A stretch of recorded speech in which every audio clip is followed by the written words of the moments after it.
In this video, I will show you exactly how you can connect DeepSeek models with n8n.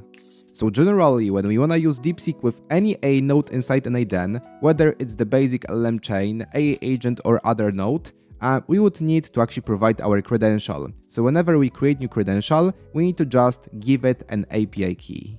To get this specific API key, go ahead to platform.deepseek.com and here just sign up or log into your account.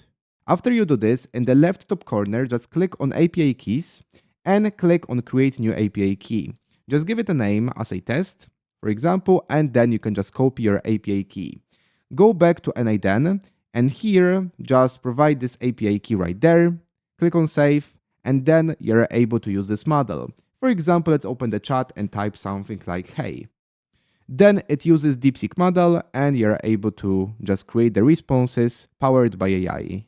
If you enjoyed this tutorial, remember to leave a like, click the subscribe button, and basically let me know in the comments below what tutorial would you like to see next. Thank you for watching and I will see you in the next material.